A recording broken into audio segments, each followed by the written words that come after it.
Hi, welcome back to Balanced with Bailey. Today is a very exciting day. Welcome, Mary Frances and Kelly Allen. Thank you. I'm so excited to have you guys here. It's our first in-person interview with the new production setup and in the Yes. studio. So I'm love it. so excited to chat with you guys. For the listeners, give them a bit about yourselves, like just the basis. You're like the mother-daughter Boise duo, and I need to know more. So a little bit about you, like each of you, what you do, your backgrounds, and then we'll kind of go into our topic for the month, which is finance and money and all that good stuff. So take it away. Okay, you want me to start? Yeah, you okay. can start. Well, I'm Kelly Allen, and I'm a mortgage lender. Been in the mortgage business for about 34 years. So from Boise originally, born and raised, which is kind of a cool thing now because there's so many people who are not, but have been able to see Boise grow and really help with that, being in the business that we're in. So yeah, it's about me, and got to work with my daughter, which is fantastic over the last years. So My name is Mary Frances, and I really originally started just doing marketing and then kind of figured out that I loved the mortgage industry and that there was a huge missing piece to mortgage lending, which was the social media marketing aspect of it. So I got brought on to my mom's team to make about me relevant. to stay relevant in today. But yeah, I got brought on about a year ago and have been working with her ever since. And now I'm transitioning to also be a loan officer. I love that. That's Yeah. so exciting. Yes. Yep, this month we're talking all about finances. And I thought, who better than literally our mortgage girlies? We are so excited. We are doing an event in a couple weeks. Yes. We'll talk a little bit more about it later in the episode, so stay tuned.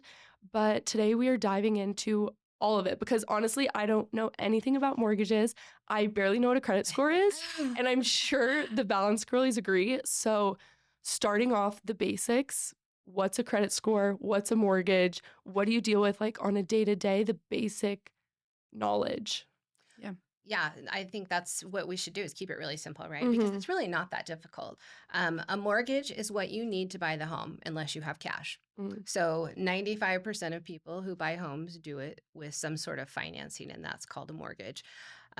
Credit is super important with regard to that. And that's kind of the first stepping stone, especially for younger people to start, is like, where's my credit at? And what does it need to be at for me to buy a home? And so we tell people start early. It's never too early to give us a call. We love it when actually you're not a client today, but you're going to be a client 6 months or a year from now because we have all this time to actually get you set up and to do it right. It's actually much harder when you found the home already and you want to buy it immediately and you've got to fit in the box. So I say start early, get to know what your credit's like, get to talk with somebody who can help you build your credit, show you what's needed and that kind of thing. So it's important. And that goes hand in hand. So like for a credit score, I've always heard like starting early because no credit is just as bad as a low credit. How do you build up a credit? I was going to say a lot of times you would get a credit card and just slowly build your credit that way. If you're able to, get a credit card with only a like max of like $1,000 and you can easily pay that off each month, then that's a great way to slowly build your credit over time. I like to gamify my credit. So like I'm constantly checking. And then if my credit says I'm low, I'll go pay off my credit card right away. And so that's like a great way to start building your credit slowly. But if you were somebody who is like wanting to buy a home very quickly and build your credit, I feel like you would probably have a better. Yeah, well, we always tell people, first of all, when I tell people to go out and get credit, because you're right, sometimes no credit is worse than having, a little bit of even not so great credit. We're not telling you to get into debt. We're telling you to use credit as a tool to build your score. And so what we suggest a lot of times for people, especially if you're younger and it's harder to get credit, you can get what's called a secured credit card.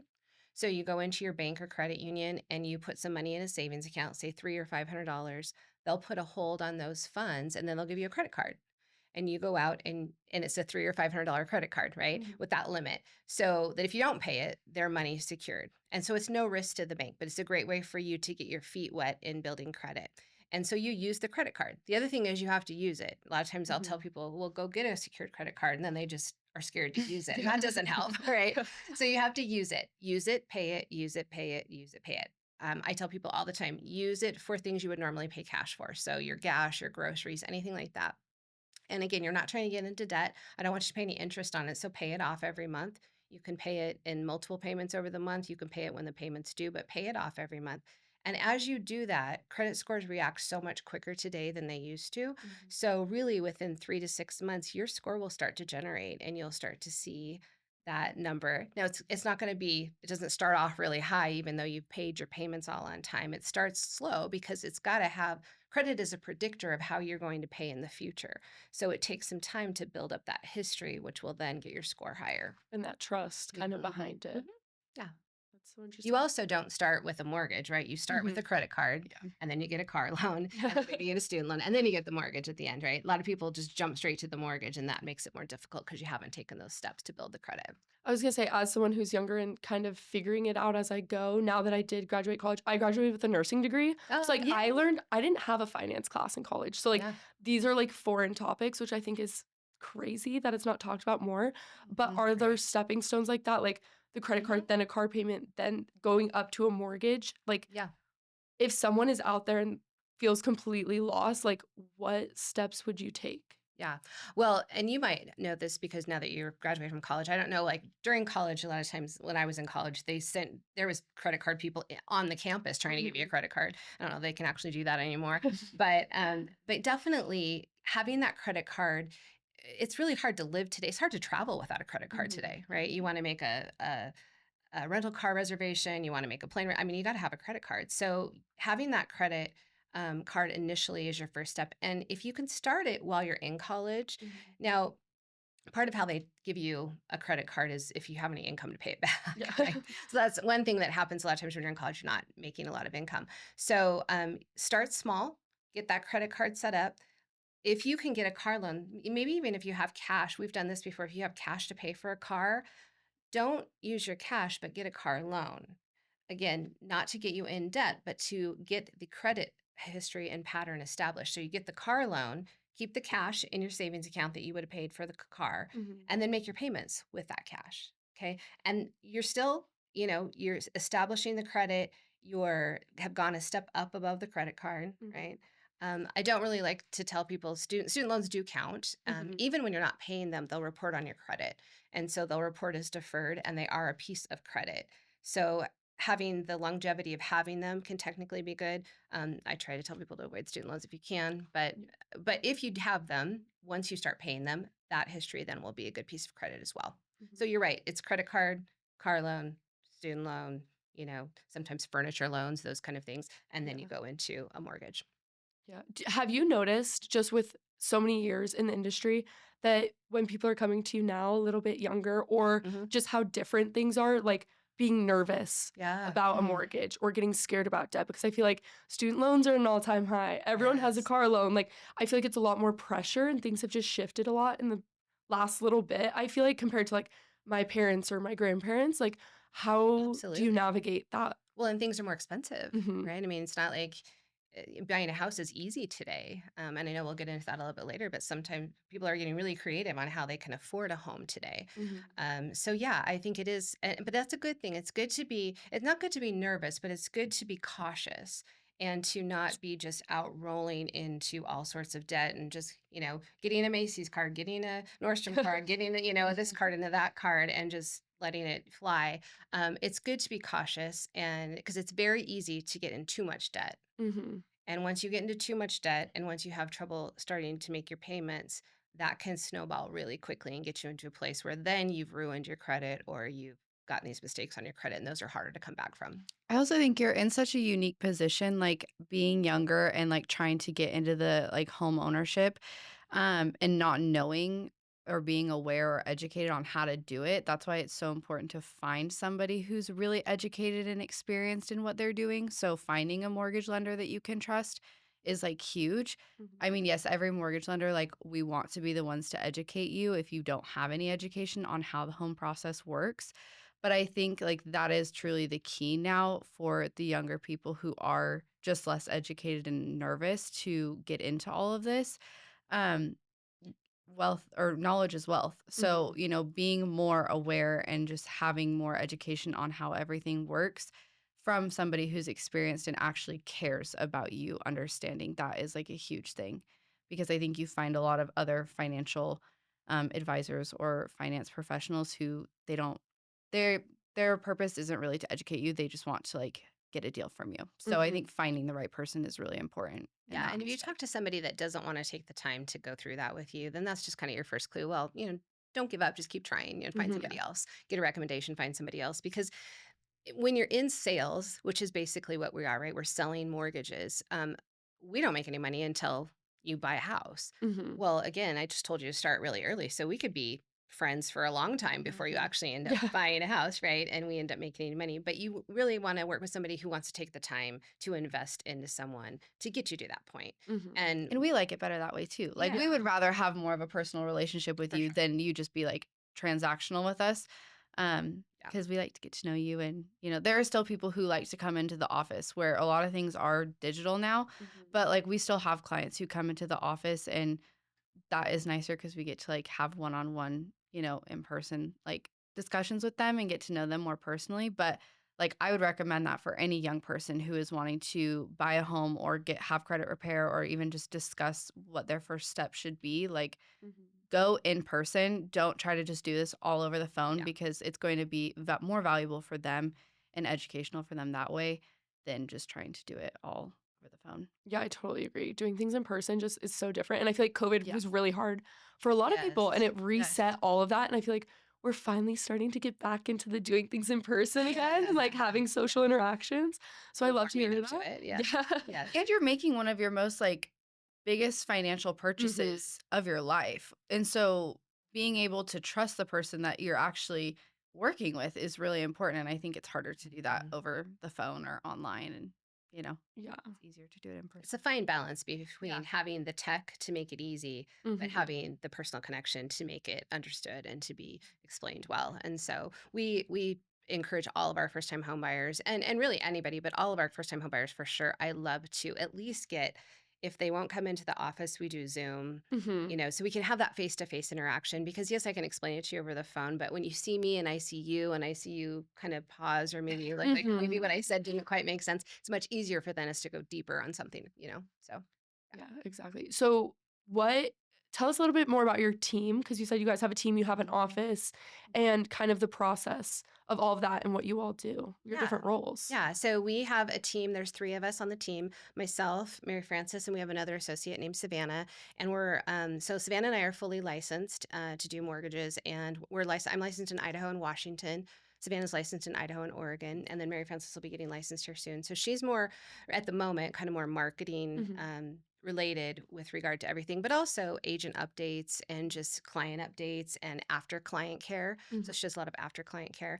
Savannah and I do loan applications from start to finish. So we call it cradle to grave in our business. But, it's taking the initial referral from our referral partners and then having that initial call with the client, getting them set up, getting their loan application done, pulling credit, walking through loan options, creating a plan that works best for their goals. Most first time people are not going to be in the house for 30 years. Yeah. So that's a conversation to have, right? It's a conversation to have about, what the interest rates are today because they're ever changing and what kind of payment they're comfortable with and all of that. So we get them set up. We work for a company that does have, during COVID, everything kind of went less local, Yeah. but we certainly have underwriters at our disposal that make it super easy, so that when we submit a file, it's really 24 to 48-hour turn time. We get you pre-approved, have you ready to go, get your agent an approval letter so they know exactly how much you qualify for, work with the agent on what you need. Like you might need some seller concessions to help pay for closing costs, things like that. Mhm. Have a big discussion with the client between down payment and closing costs because there's a difference and how much they're going to need. And then get you to the closing table for the final signing of the papers and get you home. So, Yeah. yeah. Our team is really big on like speed, ease, and expertise always. Mhm. Like we want to always make sure the process is fast and we just want to, Easy. yeah, and Mhm. easy. And we just want to always be like personal, professional, and accurate with everything that we do. And so I think that's like we lead forward with that in Mhm. every transaction. Yeah, I think there's a lot of there was a statistic a long time ago, and I don't know what it is today, but on professions that people don't trust people in, Yeah. like in your car salesman, are Yes. like at the very top. Well, mortgage professional is not that far down the line. And so it's really important to me, especially as this has been, for 34 years, my career, to Mhm. make sure that I'm certainly not thought of that way. Our team's not thought of that way, and that we can do everything we can to kind of counteract that because there are people out Mhm. there who have obviously, made that be true. So it's important to me that we are the opposite of that and that Mhm. people do feel like everybody says client for life, but what I mean by Mhm. client for life is that I want you to call me when you get a piece of mail that you don't understand or, Yeah. something that's maybe not even mortgage related that you're just like, I had somebody call me the other day about insurance, and where, they wanted to switch insurance agents. Well, I do. I can help with that. It's not Like, I not me, know, but I like can help with that. yeah. Yeah. But you want that. You want to be that for that person because then you are top of mind when their brother's buying or their kid's ready Mhm. to buy or their parents are moving to town or whatever. So, yeah. And I think that's a really good point of, like, you're not just there's a lot that goes into mortgages and finances and things like that. You're not just there for that. Yeah. Buying the Mhm. house, you're talking about your credit, you're talking about your car loans, like, there's so much more that goes into it than just like, "Okay, I'm here, I'm ready to buy a house, like, Mhm. here's my numbers." Yeah. Yes. And really building, wealth through real estate. Mhm. Real estate is the biggest asset, is as Mary Frances alluded to, that people usually will buy in their lifetime. Mhm. And you can, it's a way for you to parlay off that first house to your second home, to your next home. That may end up being that 30-year loan at the end of the day. And well, maybe you want to be a real estate investor. Maybe you want to own other rental properties, or maybe you want to have a second home in McCall or whatever. All of that is a planning process. And so the first step is getting to know someone who can help you with those things. And, I have calls from past clients all the time, well, I want to buy some land now. Okay, well, I don't do land loans, but I can Mhm. certainly get you to someone who can. And then Yeah. at the end of the day, when you want to build on the land, then you call me again and we'll work together again. So, yeah. Yeah. Yeah, it's such a bigger resource than Yeah. people realize, It I really think. is a great career where you can touch people from beginning to end of their lifetime in, investing and stuff. So, Mhm, and it's not just like a one-time thing, like yeah. you said, like, it Yeah. could be someone their brother later it down, and then you see them in 10 years and, like, really building those local For relationships. sure. Well, and you meet each client at like such different stages of their life too. Mhm. Like, unfortunately, we handle a lot of like divorces. Mhm. Like people are either, getting their name Needs out of or the house. financing. Yeah. Mhm. Yeah. So so either like meeting them at the best times of their life, an unfortunate time of Mhm. their life, but it's also great cuz we're having a baby now, so we want to like, get into a bigger home or Mhm. just we touch people at different points of their life and throughout their journey. And so it is really cool to see it, sometimes come full circle towards the end of it, especially witnessing a lot of her clients Yeah. too now. Mhm. A lot of these clients have been with her since she was just starting in her career. And so Yeah. it's cool. It's cool to just see how in this space of the mortgage industry, you really do kind of get to be with people for a very long period of time, not just for their transaction, if you want to be. If you build it that way. Yeah. Yeah. Yeah. Yeah. Yeah. I love that. What's something? Because this industry, did you always think you would eventually go into it? Like, I know you have a big social media part of it, so, like, what was something that made you think, "Wait, I kinda wanna do this?" And then Yeah. getting once you got into as you're getting into it more, what's something you learned that you wouldn't have expected? I think when I thought about, okay, what do I want to do? Mhm. When I grow up and everything, I loved the social media aspect of everything. I loved marketing, and I really just started doing social media for her, like Mhm. part time on the side. Didn't even work for her company at all, and it was just like a fun thing I got paid for, like under the table. And I felt like I found a skill set in that, like of how to translate social media trends to mortgage terms. And I Mhm. think within that, I was like, I began to be more interested in the mortgage industry itself and what it like had and what it really entailed and how a loan process worked. Um, and so then I got brought on full time and, started working actually for her company and on her team. And I would say the biggest thing I was surprised to learn about was like how hard it is, honestly. Like I feel like I really like to be good at what I do. I'm like hard on myself in that sense, but I don't like to fail. And this is an industry, I think, when you first get into it, like you have to be okay failing a lot of times. And you fail over and over and over and over again in whatever position you're in because the mortgage industry is so like it's a lot. It just there's Mhm. so many things that go into it, and it's no situation is exactly the same. No loan transaction is exactly the same. Everybody is so different. So you're like starting from square one, learning a new thing every single time. Mhm. And I think that was something I was very surprised about, just of how actually hard it was, because it is a very enjoyable industry. It's so Mhm. fun. There's so many fun things. You a lot of times get paid to eat and drink and talk to people Yeah. like for the day.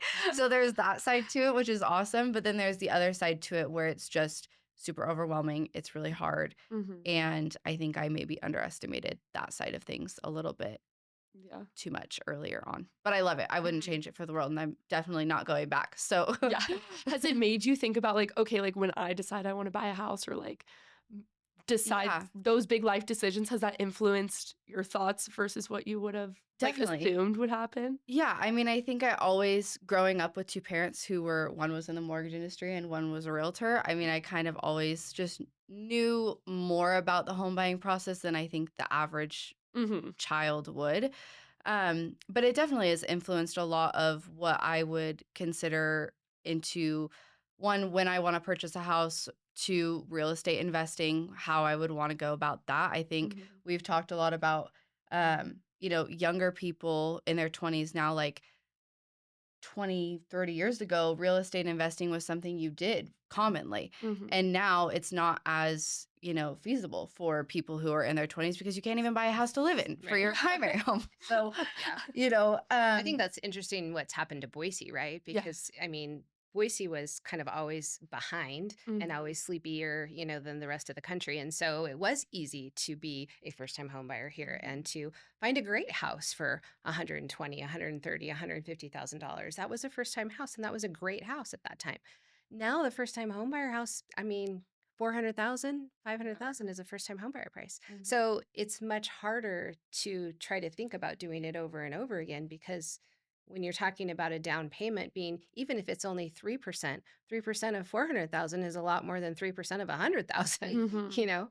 So it's a lot of money. Yeah. And so it's a lot more planning and a lot more just thought goes into it creatively on how can I get in? How can I jump in and start doing it? I think that's the biggest thing, like learning, being in the industry and now seeing it day in and day out. It has taught me to really want to plan more for what I want, Mhm. that to look like for myself when I want to buy a home, what my rental properties would look like, where would I want to have investment properties. And so I think if anything, it just, again, like I said, education is, Yeah. wealth. Like I want to be as educated as possible in every aspect of it. Um, and I think I'm in a great position to do that just because I Yeah. see it every day. Yeah. I Yeah. love that. And I want to ask you because thinking I feel like so many more people my age are self-employed nowadays, Mhm. and For it's sure. really shifted from, like, the corporate traditional 9 to 5, like, Yeah. I'm gonna work at this job from the time I'm 20 until I retire and I'm 60, to, like, people like myself, I'm like, "I'm making this up as I go." Yeah. Like, I'm figuring this out. I don't have a paycheck Mhm. that's gonna be consistent for the next 30 years that I can promise you. Like, Yeah. what's the biggest difference when it comes to income? Well, you're absolutely right. I was just talking to somebody about this. We call this a gig economy now, right? Mhm. Like instead of having just your regular main job, and there would always be people who might pick up, additional things on the side or whatever just to supplement income. But now people have 2 and 3 jobs or Mhm. this true gig economy where they're just picking up gigs here and there. And when can we use that income to help you qualify and when can't we?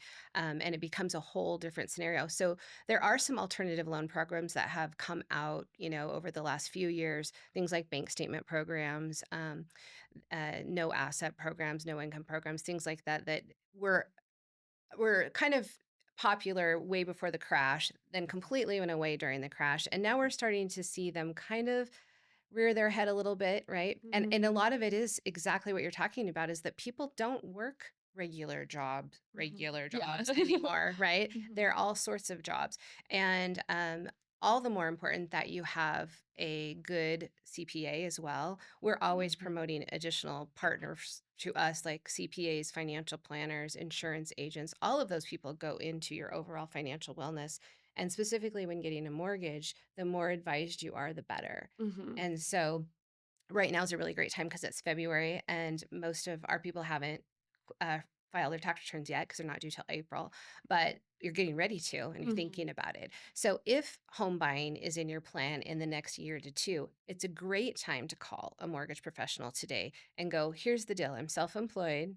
I've been self-employed for this period of time. I want to buy a house in 2026, 2027. What can I do to plan for that? And we can tell you, okay, well, if you buy a $400,000 house with this much down, here's what the payment would be. What are your other debts? Here's how much income we need. Now let's back into where do we get that income, right? What does your gross income look like versus your net income and that kind of thing. And so we can really do much deeper diving planning with people today Yeah. than just here's my paycheck, I got a W-2, which we love those people. Yeah. But it's just a bigger education process. Bigger learning curve, Mhm. trying to figure it all Yep. out. I think the key is always just planning. Like if that should be the word of the Mhm. episode, Yeah. it's planning. Like that really is Yeah. the way to do any of this, whether you are self-employed or somebody who just has a normal 9 to 5 job. And when I is trying talk to buy a about home. getting creative too with not only buying first homes but second homes, we're seeing Mhm. a lot of different ways people are buying houses today. So as a typical single person, it's really difficult to afford a home. If you want to live in Boise, Yeah. really, like Boise proper, Mhm. it's really difficult, right? Mhm. You have to have a pretty good income to actually do that. So it used to be, parents would leave, they want to leave their kids money so when they die, so they've got this money set aside for you. Well, we're seeing parents give inheritances early, right? So you have more of a down payment so you can afford that house. We're seeing a lot of parents actually downsize, sell their home, downsize, let the kid buy the house, the main house, and then they're living in these tiny homes, either the ADUs behind it or the tiny homes behind it, because they don't need a big house Yeah. anymore, Yeah. but they want to be close to their grandchildren, their kids, whatever. So we're seeing a lot of creative ways to kind of, multi-generationally live to be able to afford where you want to live today in our community. Or even friends buying together. Mhm. There will be people who, I mean, Yeah, whether it's roommates buying roommate, together. yeah. Yeah, I'm always cautionary when I tell people like boyfriend girlfriend to buy together Yeah. because we don't know if that's going to last forever or whatever. But it seems true with friendships. I mean, Mhm. that can come and go. So you just have to know the risks. You have to know, okay, if we do this together, let's have some agreement set up. Either we both go in equally with the same amount of money. We both understand that we're equally and jointly responsible. So if friend A decides to go wackadoo and move to Hawaii, Yeah. friend B still has to make the whole mortgage payment. You don't just get to make half, right? Yeah. You have to make the Yeah. whole Yeah. payment. So it's different than a rental situation. Mhm. And it's more impactful because if friend A moves away and doesn't make her half of the payment, friend B's credit's going to be impacted if she can't Mhm. make the payment. So it's important to know all those risks. But, again, families living together is a pretty safe bet. Although families can break up too. And when that happens, just knowing how to have an exit plan and strategy out of that is important as well. In those situations, like when your credit is lower or something happens like that where the mortgage can't be paid, are there like how do you go about Yeah. repairing that, or even the thought of like trying to get back up when it can be like so daunting? Well, we're so lucky here. We have a state house. It's not even really. I'm going to call it a state housing agency, but it's really they're not state housing agency. But it's called Idaho Finance Association, IHFA, Idaho Housing and Finance Association, and they are an incredible resource for anybody who is having trouble making their mortgage payment. So even if your loan is not with Idaho Housing and Finance Association, you can call them. So your house is with, Chase or wherever, Wells Yeah. Fargo, whatever. You can call them and go, "Hey, I've had a life event. I know that I'm going to have some problems making my mortgage payment." And they have housing counselors right there on site. And it's beautiful. They're right in downtown Boise. You can walk in the door if you need to. You can call them on the phone. You get a live body, live person, and they'll help negotiate with your current mortgage holder, whether it's, again, Wells or whoever it is with, and help get you to the point where you either do a loan modification, perhaps, or, get the house ready to get listed, get sold, that kind of thing, whatever you need to do, but give you really good advice on what you Mhm. can do. Now, it's not always going to save your credit. Mhm. And people do have those credit, glitches that are going to affect you for a period of time. So that's okay. You just Mhm. need to know, okay, what can I do to recover from that? And then again, that comes back to working with somebody who can advise you on that And the education. education. Yeah. Yeah, for sure. I feel like there's so many good resources. How do you find all of these resources? Like, where's something you recommend besides coming to you guys and being like, Mhm. hey, this is the Yeah. situation, what's going on? I feel like there's so many resources out there that it could be overwhelming. Like, how do you find the best ones that you might need in whatever situation? Well, I definitely think that, the internet's great. Obviously, you can Google something. Idaho Housing will have a lot of resources for you, and we're really lucky to have them here locally. I also think asking friends, referrals, trusted advisors, if it's not even in the mortgage space, but again, bankers or in your financial planning people, your CPAs, but really our business is built on referrals and word Mhm. of mouth and people that we know. Yeah. And I think the best referrals that I get are from those same people. Like if I want to go Mhm. out to dinner, I'm going to ask you where you went to dinner. You're going to give me your best advice, right? Yeah. So I think it's the same with anything that you're looking at. And those resources are out there. There is a lot of housing education online. And there's a lot through Idaho Housing. There's a lot through different mortgage companies, different banks, and just asking for it, asking for the help. What's advice you would have given yourself Hmm. 10, 15, Good 20 years question. ago? Yeah. Like even just in life, like as a girl, like Yeah. Yeah. throughout being a mom, being a powerful woman in her own Yeah. industry, you know? Well, I would definitely say don't be afraid, first of all, right? I mean, like I said, caution is good, but don't be afraid to ask the questions and don't be afraid to go to those people who you might be intimidated by a little bit to ask those questions too. I mean, one of the mentors that I have, who I'm actually working for again today, started when I was 23 years old in this, just getting in this business, right? And I would just remember, look, I would be looking at her going, wow, someday, I want to be just like that. Yeah. um, but getting to know them and not being afraid to just walk up and ask the questions and go for it. I think that one of the things that's great about, like you mentioned, you guys are not afraid to not have a job. I mean, you're not afraid, like, I'll just figure it out. I'll start something up or whatever. And that's a very different mindset, but it's a great mindset. And it really gives you the freedom and the flexibility to be like, okay, I'll figure it out. Whereas if you, and not everybody's like that, of course. So again, we love people with regular, real jobs. Um, but also just kind of maybe having that trajectory and going, okay, where am I at today and where do I want to be? As far as real estate goes, though, too, I would definitely look at real estate as a wealth building tool. Mhm. And I'll give you an example. I have a couple of clients that she's just graduating, doing her graduate from her medical degree, and she's going to be buying their first house, right? And we had this conversation. So she's going to have this great high paying job, Mhm. and she could buy, a $2 million house or whatever, 1.5 million. And I had a conversation with her about, well, what if you started smaller? Like, what if you bought the house that you would want to be the first in your portfolio of real estate that you would then keep and then parlay up to the next house Mhm. and then keep and then go to the next house. And then before you know it, you've gathered up a little real estate portfolio before you get to your $2 million house up here. Mhm.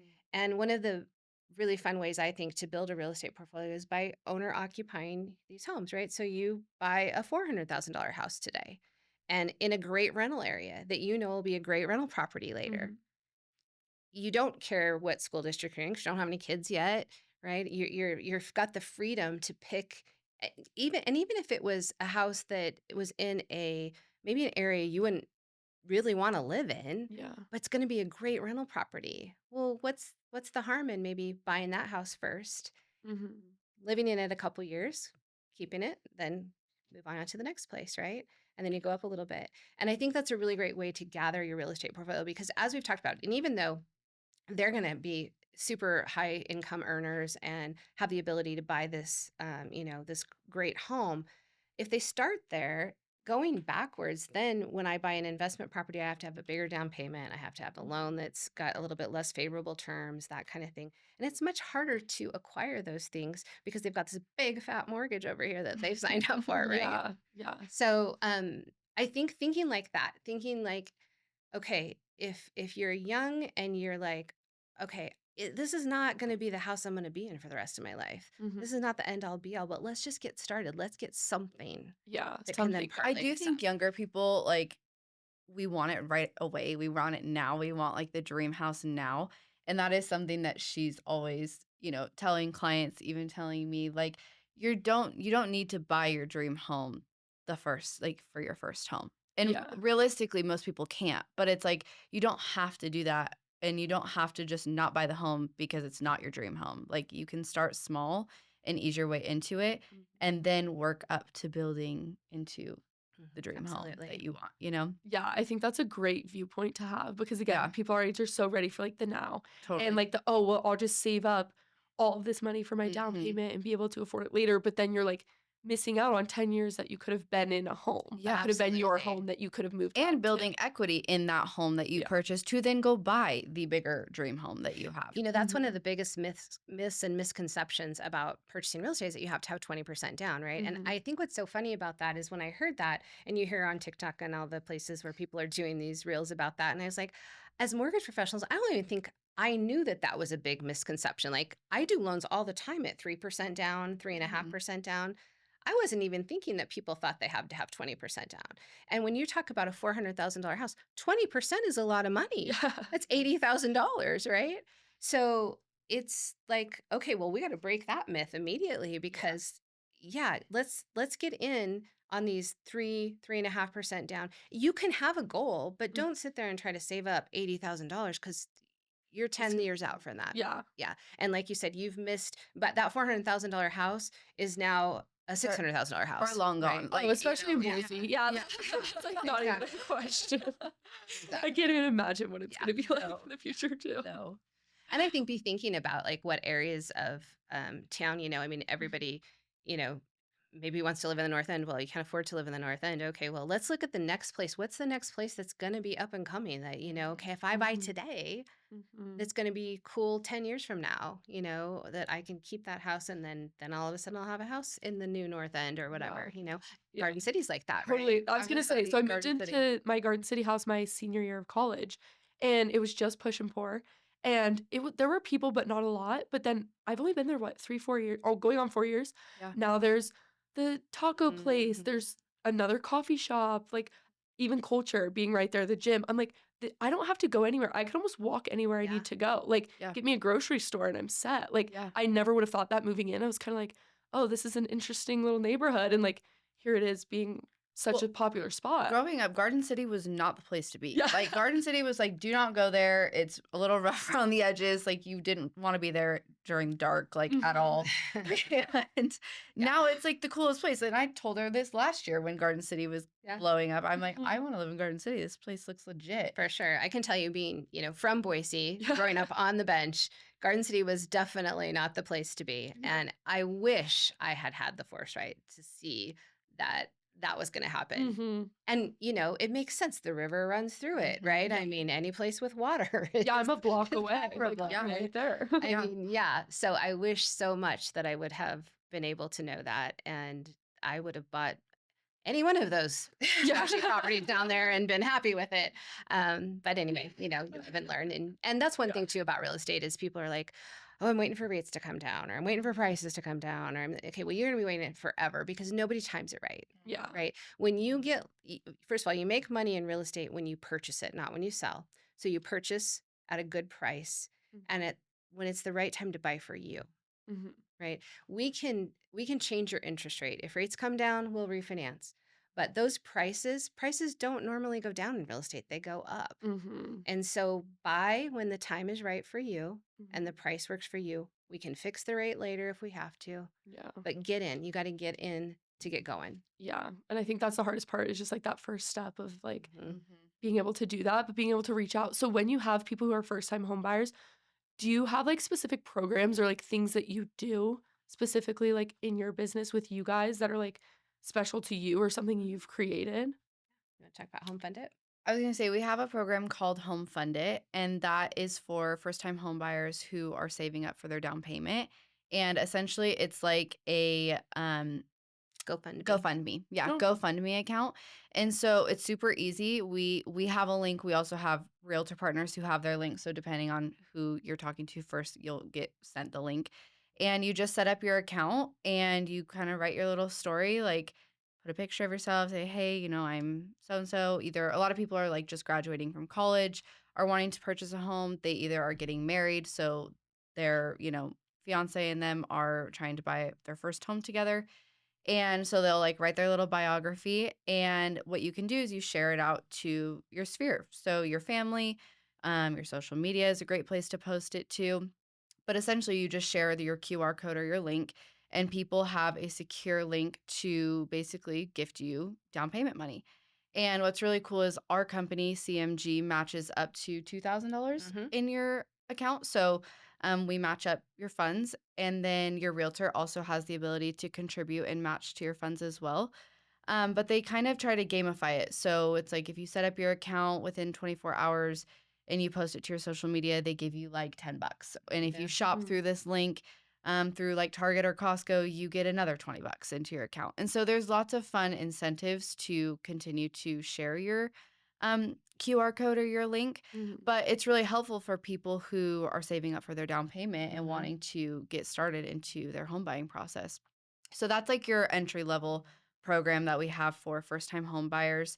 And it's not really, I guess, a program. And you don't It's technically have to be a first time home buyer. I mean, anybody could Literally. use it. Yeah. Yeah, that was saving up for a down payment. But what's nice about it, I think, too, is the donors feel good about it. Like, so if you're Yeah. graduating from college and, you give me an announcement, and I'm like, oh, I'm going to send her a check or I'm Mhm. going to get her a gift card or something like that. Well, if you say, hey, in lieu of this, I'm trying to save up for my first house. I Mhm. mean, well, everybody wants to help contribute to your first house, right? Yeah. Here's my link to my home funded account. I'd, be grateful if you would donate to my home funded. And I would feel much better about going online. It's literally like a Venmo, right? I Venmo you $50 instead of giving you a $50 gift card. I know that it's going towards a specific purpose. You always have access to the funds. So I mean, I'm gonna have to trust that you're going to use it to buy your first house. But I mean, you always Yeah. because you always have access to it. But it makes me feel good as the person giving you the gift. You feel great because you are being resourced in gathering Mhm. up your down payment. It's in there. Again, while you have access to it, you're probably not going to touch it because you're letting it grow so that you get the matching funds from CMG, right, of $2,000. So it's just kind of a win-win all the way around. Yeah, I love And that. people feel great about donating, like you're saying, Yeah. to helping somebody get Mhm. into their home and not Yeah. just like, here's some hand towels for your wedding or like, Right. A set of spoons. yeah, a set of spoons. Again, a lot of people who are using it is going to be like your, you know, people who are getting married, your graduates, I don't know, We've seen single girls who are just trying to buy a home by Yeah. themselves. Like that's a great one. Um, We've seen people put it on, like, if you're having a baby shower oh or yeah, or a birthdays. wedding shower, Yeah. or again, yeah, graduation cards, announcements, or whatever. You can put the QR code right on it and just explain, here's a link to my story and what I'm trying to do, and be grateful if you donated to it. Yeah. That's awesome. I'm like literally gonna do it after we're done. You should totally. We'll put it in the show notes too for Yeah. everybody so that they can do it. Well, and there's no time limit on that either. A lot of people No. will ask us like, well, how soon should I do it? How early to, purchasing the home do I want to start that? Mhm. And I feel like it's a good like 6 months to a year in planning time. It's not like a savings account where it like Yeah, you grows don't want it over forever or time. anything. So it's not like people want to do it when their kids are in high school, like start their home funded account. Um, you'd be much better starting off a savings account at a bank Right. that way. But say you want to buy a house in like a year or two, Mhm. do it now. I mean, there's Yeah. no cap on how much money you can raise in That's a right. home funded account. So, you could raise up to however much money you wanted, and then you just allocate that towards, Yeah. your down payment or then to your loan. Yeah. I love that because I know so many people who are engaged right now are getting, I think I have like Oh, yeah. 3 weddings this year. So Yeah. I'm like, hey, you need this. Like, Yeah. you're welcome. This is my gift Yeah, to you. Is yeah. telling you about this. Exactly. Seriously. Yeah. And today people usually, because they can't afford to buy a home right away, are living together sooner and that kind of thing. Mhm. So they don't Yeah. need another toaster and they don't need Mhm. all the typical wedding gifts that you would have had in the past to set up a new home. So this is a perfect way, again, for the people giving to feel good about it and the people receiving to get something that's actually important and meaningful. Yeah. And it doesn't feel as weird to then either be like, one, just receiving gifts that you don't like necessarily need, but Mhm. two, it doesn't feel as like weird just asking your family members like, For cash. hey, can I just have cash? Like that'd be really awesome. Like I'm trying to save up for a couple things. Yeah, it just like allocates one place that you can, save up for it. Yeah. No, I absolutely love that. Yeah. I think that's such a great resource. And I'm shocked it's the first time I'm hearing about it. So I hope everybody listening is like, oh my Well, and gosh, it's cool mind because blowing. it's proprietary to our company. So we're the Mhm. only mortgage company in at Yeah. all that is able That has to something that like has this. a product like this. Yeah. So Even better. that definitely differentiates us Yeah. for sure. And then going back to Idaho Housing, and I keep mentioning them, but they have a great product out now too, where you can get into a home for as little as $500 down. And so it's really cool. They provide the first mortgage and then the down payment assistance second mortgage. So it's a first and second combo. And then if you have the seller pay the closing costs, your contribution can be a minimum of $500 down. So we did, we do these all the time. It's very popular right now, of course, because people like to not have a lot of money or don't have a lot of money down. And so we talk about it all the time, and we help. Well, I don't know. We just help so many people get in for a little amount of money, and especially with like a lot of the builders right now, some of the incentives are quite a lot. Like Mhm. CBH and a lot of those builders have really big incentives that cover all the closing costs and the upgrades to the home. And so, really, you're walking in the door with $500 and you now have a home. Now you have a first mortgage and a second mortgage, so we have to make sure obviously we qualify and you're comfortable with the payment and that kind of thing. But what an opportunity. And Idaho Housing changes those programs periodically. So right now, this has been going on for probably a year or so. And they'll come up with something new later, Mhm. whatever. But they're a great resource for really trying to keep affordability in place, but also to get people into homes. Mhm. Well, and kind of like to your question where you're like, well, where do I start? Who do I go to? Like, who's a resource? Who should I trust? I think, like Kelly was saying about our business is built off referrals. So we are in contact with the financial planners, with the insurance agents, with CPAs, people who you would want to trust in that sphere and like who would be able to direct you. Mhm. So we may be biased in saying reach out to a mortgage lender even if you like don't want to buy a house right now, but I think that like even your bank, they Mhm. have lenders, and I'm not recommending you to go to their lenders either, but I'm saying they would be a great resource to even just say, hey, who do I go to, where do I start for Mhm. anything? Or we are, hey, I need to find a CPA, where do we go? We have referral partners, and then we can lead you to that, and it just helps you build your sphere of people. And not only do we have contact with each other, so we're all in communication about your situation and can help you a lot easier, but then you feel like you can trust every single person in your, in your sphere and who's in your circle that's going to help you Mhm. get started in every regard. Yeah. There's a lot more For sure. opportunity and resources than people realize. I think is Totally. like my kind Totally. of takeaway. Yeah. Like Especially I like what never she's saying about Idaho Housing. Yeah. I mean, Yeah. they are really, I think we have a really cool opportunity with them here in Idaho We're just so lucky specifically. because every state has an agency like that, you know. And I'm like I mentioned, I'm licensed in Washington, Savannah's licensed in Oregon. They have those state programs as well, but not nearly as attractive of Mhm. products or help or counseling or any of that than what Idaho has. And a lot of those states actually, Idaho Housing services some of their loans Mhm. because Idaho Housing has just really got it figured out and got it Mhm. together. Yeah. So, yeah. As we've been growing, they're doing something Yeah, right. yeah, something For right. sure. For sure.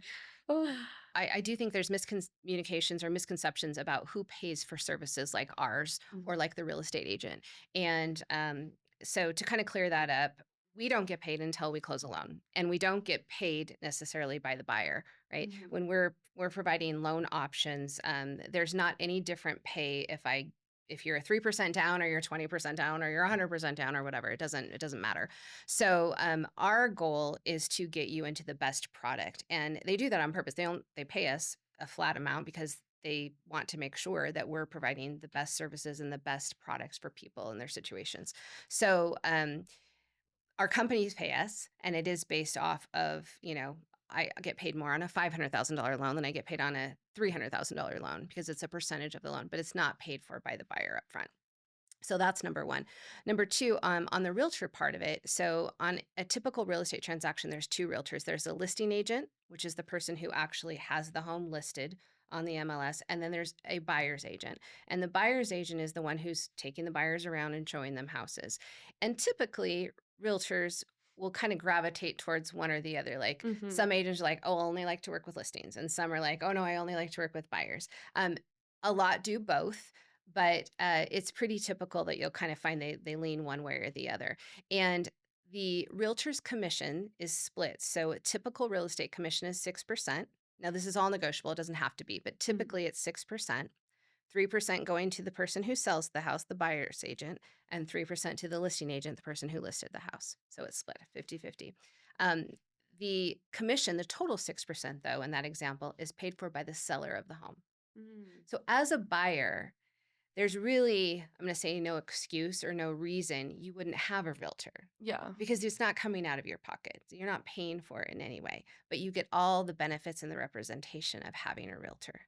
And that's really important because the last thing you want to do is walk into the house that the listing agent's sitting at that he listed and come in blindly and go, "Oh, well, I don't have a realtor." And they go, "Okay, great, I'll be your realtor."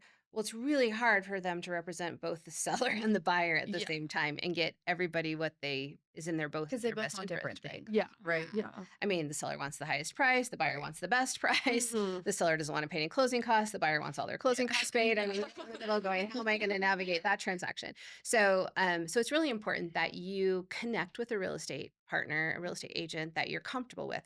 And as a buyer, you really want somebody that like you're going to be spending time in the car with them, driving around, looking at homes, probably going to lunch because it's an all-day affair or whatever. Mhm. So it's you want to be somebody that you like, that you have shared values with, that you feel like is looking out for your best interests, and that you really feel like here's you. Mhm. Because just like used car salesmen and mortgage professionals and realtors, we're all on the same list of can maybe not have the best reputation. So there Mhm. are agents that might not be looking out for your best interest. So get connected, and believe me, if the first one doesn't fit, try a second one, Mhm. try a third one, but get to somebody that you're really comfortable with, that you understands you, listens to you, hears what you're saying about what you want out of a home, and then helps direct you in that direction. And those realtors, because realtors are our biggest source of referrals Mhm. because they're kind of the first line. They get that relationship with that buyer. And then if they refer you to their lender, it's because they usually have had a really great working relationship with that lender. And Mhm. so listen to that, listen to that referral. And just like, it's important that all business people develop their sphere, the realtor develops their sphere of their lender, the title person, all the people that are involved in getting that loan to the closing table. So I would just say don't be afraid of a realtor, and don't be afraid if you don't like the first one, try another one, Mhm. and know that that commission is not on you, it's paid for by the seller. I didn't know that. Oh. So that's so yeah, I didn't know that. And I feel like you're much more like hand in hand. Again, I feel like it's like Yeah. way more connected than a lot of people Mhm. realize of like how many people and what really goes into it and how important finding the right people are. Because like Mhm. in any situation, there's gonna be people you don't get along with or don't have your best interests or you just don't mesh with. So how Totally. important it is to like choose those people wisely and like take your time and not rush into things because it can go south. Yeah. Like And also speak up for yourself if you aren't happy with mhm, what is going on the realtor side and on the lender side, right? Because there are plenty of times where you will find a realtor or a lender that you thought was going to like be really looking out for you in your best situation and helping you get exactly what you want. And sometimes like unfortunately that's not the case. And so being educated is really helpful because then you can know when something's off on either end and you can say, "Hey, okay, like I don't think this is really going to work, for mhm, me, or this isn't what I want." Um Another thing I would say though, a lot of people always ask, "Do should I reach out to the realtor first or should I reach out to a lender?" mhm, And I don't know why it's a misconception or why people think that they should Yeah. reach out to the realtor first, mhm, but it really should be the lender because you never want to put yourself in a situation where you find your dream house that you love and you want to buy right now. You have absolutely no idea if you could actually even qualify for a house like that. And it's really unfortunate when you have to then tell the buyers, "I'm so sorry, you can't you can't yeah, buy that house." I think it happens because people are out on a sunny day and there's an open house down the street, and you walk in the door mhm, and go, "Oh, really? I could buy a house." And then all of a sudden they're connected with a real estate agent Yeah. first, right?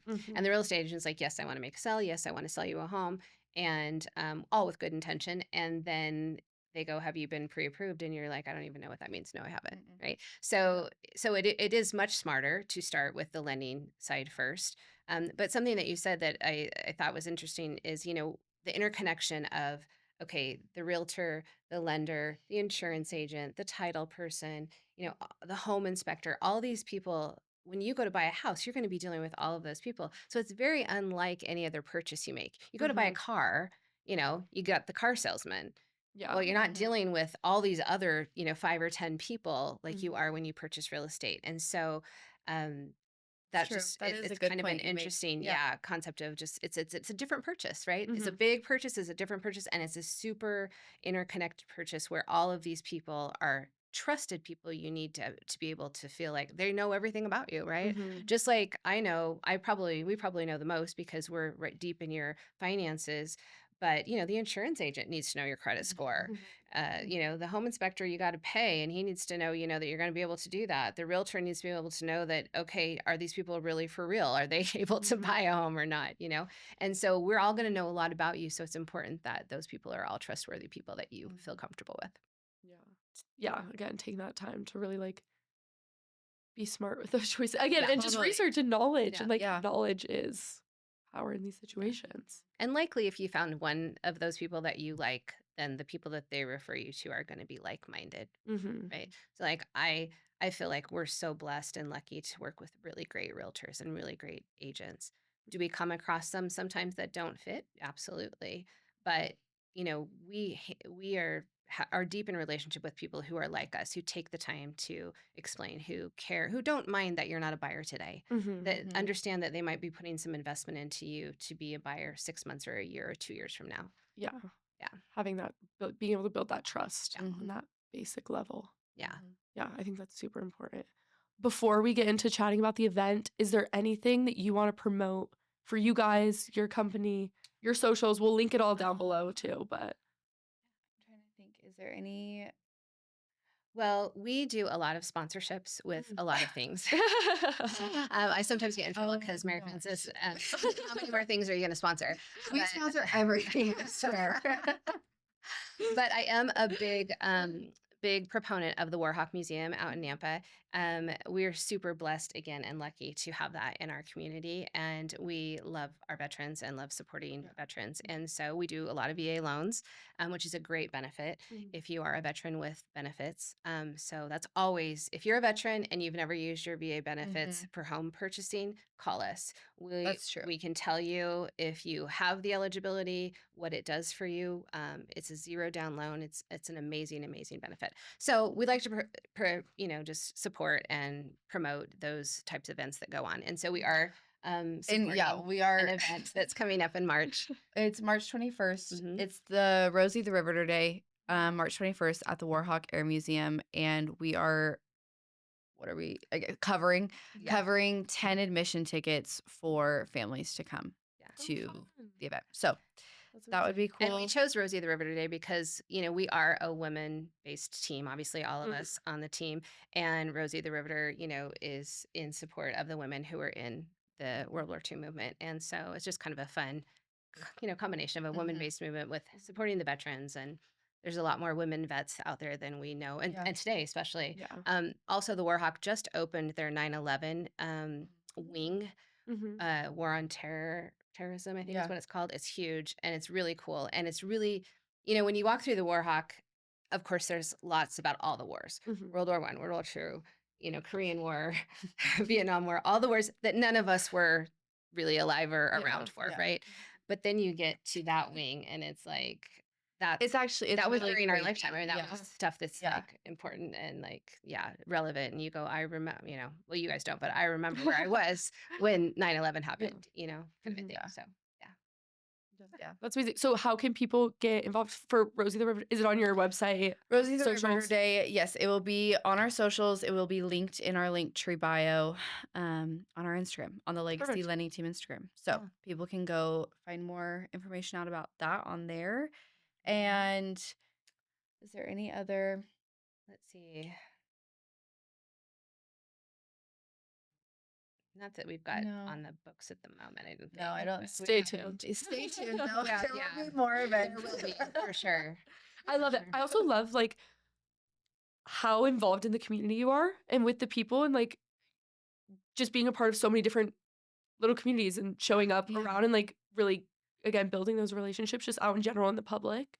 It's Like, all the sponsorships. there's always gonna be all the something. sponsorships she All the wants to do. sponsorship. No. There's always gonna be something. I think that's great. No. Don't contact me, but I do sponsor people's kids. I do a lot of kids sponsors. So she has a lot of kids sponsorships for basketball, softball, soccer, softball, all the volleyball. teams. All the teams. all the children. She Dancers. loves to sponsor those. I love it. That's an amazing position to be in. Yeah, no, it is. It is. It's one of the benefits of being a little bit older in the business and being able to give back to just. And again, she, kind of gives me a hard time because I'm like, yeah, I want to do it, and she's like, yeah, that's not really a business generating thing. I'm like, I know, but I really want to do it anyway. But you know what? It really is. The more I give her crap about it, I know it really is like such a big thing though, because there are so many long-term relationships that she has with people, whether it's past employees, whether it's past coworkers, whether it's clients, referral partner relationships that she's created over the last 34 years.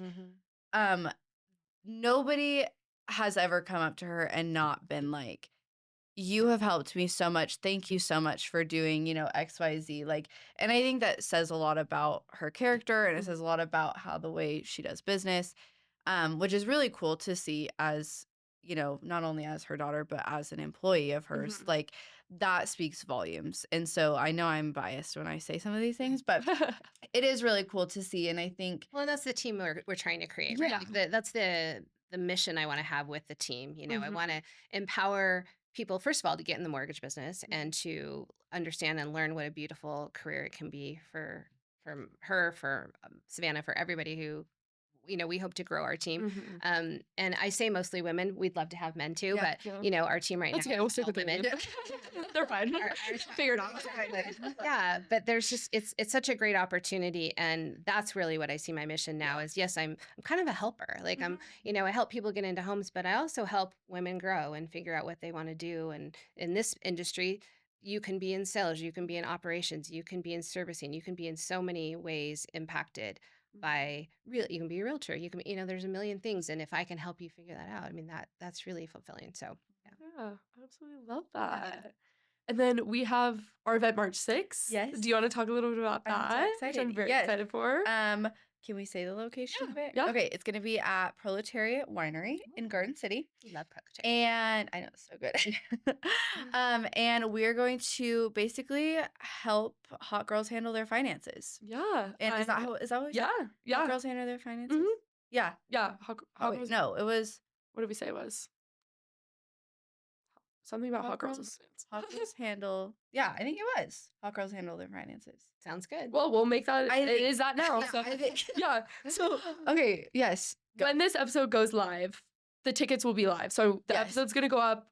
The link will be in the description. We're doing a Hot Girls Handle Their Finances event March 6th. Yes. And Proletariat. Proletariat Winery, and we're going to just basically walk everybody through how they can set themselves up for the best financial situation to get into homeownership. Mhm. Whether they are self-employed, whether they are working 9 to 5, whether you are in your mid-20s, early 20s, early 30s, whatever, wherever you are in life, like we just want to help set you up for the best success to get into homeownership, because everybody deserves to own a home. Everybody deserves to build equity within their home, and also just understand and be educated with their finances. I love it. I'm so excited being able to take all of this knowledge and information that we talked about today and like really personalize it and Yes. figure out how this applies to you. Ask questions. We'll have little worksheets. We'll have the workshop. We'll have the wine. Yes. And what better way to spend a Friday night Yeah. than Yeah. and wine and relate, talking about finance? relate finance terms into ways that people can understand, Mhm. because that's a huge thing. With some girls our age, which I think will be so Yeah. much fun too. Again, getting the balanced community in real life, which is Yes. something we're really pushing right now. So just being able to tie everything together and get to have you guys there in person, and it's gonna be so much fun. So the link for tickets will be in the description, and that'll be live. Yay. But other than that, yeah, thank you guys so much for coming on. Thank for you so having much. us. And we will see you March 6th. Yes. See you then. Okay, bye. Bye. Bye. I love it.